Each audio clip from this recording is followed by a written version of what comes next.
இந்த புளியோதரை சாதம் எப்படி செய்யலான்ட்டு வாங்க பார்க்கலாம். இதுக்கு என்னென்ன பொருள் சேர்க்கலான்ட்டு வாங்க தெளிவாக சொல்லியிருக்கேன். அதே போல் வறுத்து செஞ்சு பாருங்கள். இது நம்ம தரம் 3 பேர் 4 பேர் சாப்பிட்ற மாதிரி செஞ்சுருக்கேன்.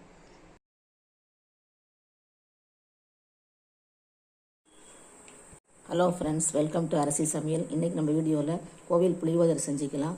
இப்போ நான் 2 ஸ்பூன் வேர்க்கடலை, 2 ஸ்பூன் உளுந்தம்பருப்பு, 2 ஸ்பூன் கடலைப்பருப்பு, 6 காஞ்ச மிளகாய், அரை ஸ்பூன் வெந்தயம், சீரகம், மிளகு, பெருங்காயம், புளி ஒரு 100 கிராம் ஊற வச்சுருக்கேன். இப்போ இது வறுக்கிறதுக்கும் தாளிக்கிறதுக்கும் சேர்த்து நான் 2 ஸ்பூன் வச்சுருக்கேன்.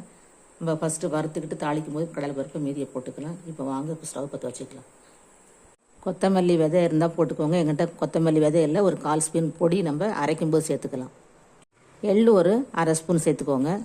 அப்போ தான் கோவில் புளியோதரைக்கு சூப்பராக அந்த வாசனை நல்லாயிருக்கும். எள்ளு, கருவேப்பிலை. நான் ஒரு அரை ஸ்பூன் உளுந்தம்பருப்பும் கடலைப்பருப்பும் போட்டிருக்கேன். இது கொஞ்சம் ஒரு 10 செகண்ட் ஆன பிறகு மிளகு, சீரகம், வெந்தயம் போட்டுக்கலாம்.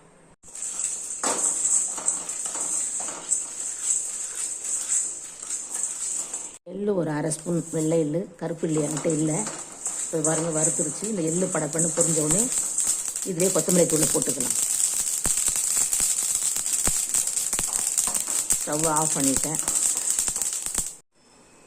இதை பாருங்கள், மல்லிப்பொடி ஒரு 1/4 ஸ்பூன் போட்டிருக்கேன். இதை ஆற வச்சு அரைச்சிக்கலாம். ஃப்ரெண்ட்ஸ், ஒரு வானல் வச்சுருக்கோம். இப்போ நம்ம நல்லெண்ணெய் ஊற்றிக்கலாம். நல்லா கொஞ்சம் தாராளமாக ஊற்றிங்க. ஒரு 50 மில்லி டு 75 மில்லி ஊற்றுக்கோங்க. ஓகே, எண்ணெய் சுட்ட உடனே இப்போ நான் தாளிக்க வச்சுருந்தேன். பார்த்திங்கன்னா மீதி வறுத்துட்டு மீதி போக 1 ஸ்பூன் உளுந்தம்பருப்பு, கடலைப்பருப்பு, 3 காஞ்ச மிளகாய், வேர்க்கடலை, கடுகு, வெந்தயம், கருவேப்பிலை வச்சுருக்கேன். தாளிக்கிறதுக்கு எண்ணெய் சூடாகட்டும்.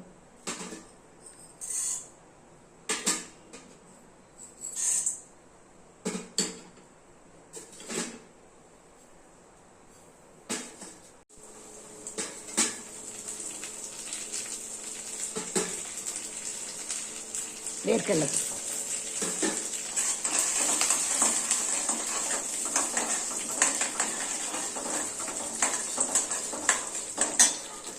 பெருங்காயம் போட்டுக்கலாம். பெருங்காயம் கொஞ்சம் நிறையா போட்டுக்கோங்க. நான் புளி கரைச்சி வச்சுருக்கேன் ரெடியாக. மஞ்சத்தூள் போட்டுக்கலாம்.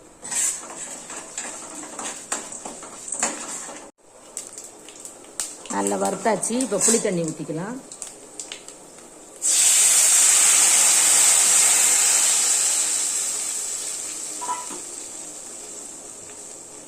மஞ்சத்தூள், கல்லுப்பு 1.5 ஸ்பூன் போட்டு இப்போ நல்லா கொதிக்கட்டும். நம்மளோட புளி தண்ணி கொதிக்குது. இப்போ நம்ம அரைச்சி வச்ச பொடியை போட்டுக்கலாம். இப்போ நம்ம திக்கானோடனே ஆஃப் பண்ணிடலாம். நம்ம சாதம் ஆற வச்சு கிளறிக்கலாம். நம்மளோட கோவில் ஸ்டைலில் புளியோதரை சூப்பராக ரெடி ஆகிடுச்சு. வாங்க சாப்பிட்டுக்கலாம். ஃப்ரெண்ட்ஸ், என்னோட சேனலை பார்க்குறவங்க அனைவருக்கும் ரொம்ப ரொம்ப நன்றி. வணக்கம்.